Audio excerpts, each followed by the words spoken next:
asalaamu calaykum waraxmatullaahi wabarakaatu. waan idin salaamay dhammaantiin meel waliba joogtaan kusoo dhowaada muuqaalka maanta oo aan idiin soo gudbinaya anigoo Cabdulle Macalin Maalto. ku dhowaad 4 meelood meel ka mid ah dhalinyarada caalamka waxay ku tiirsan yihiin taleefanada casriga ah, taasoo noqotay waxay qabatay macaan sida lagu ogaaday cilmi baaris ay sameeyeen dhakhaatiir ku takhasustay cilmi nafsiga.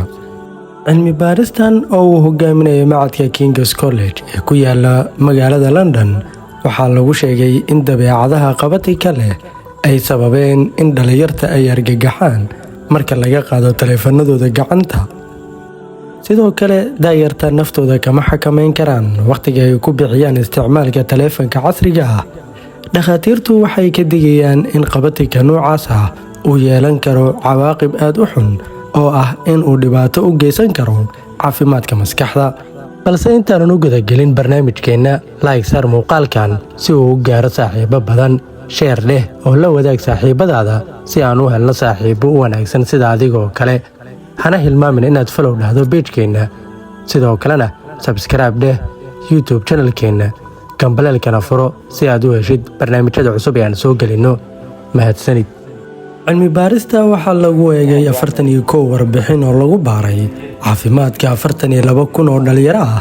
waxaa la baaray dhibaatada ka dhalata isticmaalka taleefanada casriga ah, waxaana la helay in 23% uu keeno isbeddel dabeecadeed oo si joogto ah u soo noqnoqda.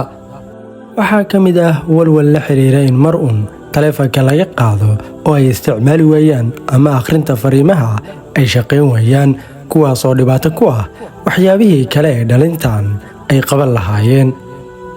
dhaqanka noocaas ah wuxuu xiriir la lahaan karaa dhibaatooyin kale ee caafimaad sida warbixinta lagu sheegay. waxaa ka mid ah walbahaar, murugo, hurdo la'aan iyo damiinnimo. taleefanada casriga ah waa in la iska daayo lana fahmo dhibaatada uu isticmaalkoodu leeyahay. waxaa sidaa sheegay mid ka mid ah dadka qoray warbixinta oo lagu magacaabo Nicola Kalk, kana tirsan qaybta barashada cilmi nafsiga ee King's College kuna yaala magaalada London ee waddanka UK. weli ma kala cadda in taleefanku uu yahay dhibaatada ama barnaamijyada lagu shubto ee ay dadku isticmaalaan, ayay hadalka ku dartay Dr. Kalk. si kastaba waxaa loo baahan yahay wacyigelin dadweyne oo la xiriirta taleefanada casriga ah iyo wixii gudahooda ku jiro iyo isticmaalka carruurta iyo dhalinyarada. waalidiintuna waa inay ka warhayaan waqtiga ay carruurtooda ku bixiyaan isticmaalka moobilada. Thamasa Son oo wax ka qortay warbixinta cilmi baarista waxay sheegtay in qabatika uu yeelan karo cawaaqib aad u xun oo caafimaadka maskaxda ah iyo sida ay maalin kasta u falgasho maskaxda. waxaana loo baahan yahay baaritaan dheeraad ah in lagu sameeyo dhibaatada adeegsiga taleefanada casriga ah. balse Amy Oban oo ah bara caafimaad oo ka tirsan jaamacadda Cambridge waxay ka digtay in la maleysto in xiriir caadi ah uu ka dhexeeyo dhibaatada taleefanada casriga ah iyo walbahaarka.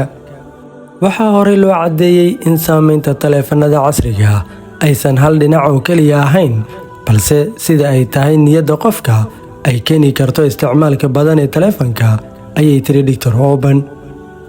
waxaa intaa inoogu eg warbixinteennii oo ah idiin soo gudbinaya anigoo ah Cabdulle Macalin Maalto. haddaba haddii aad ka heshay muuqaalkan, fadlan like saar, subscribe-na dheh adigoo gambaleelka furanaya si aad u heshid muuqaalada cusub ee aan soo gelina. hana hilmaamin inaad asxaabtaada la wadaagtid adigoo sheer garanaya muuqaalkan. mahadsanid.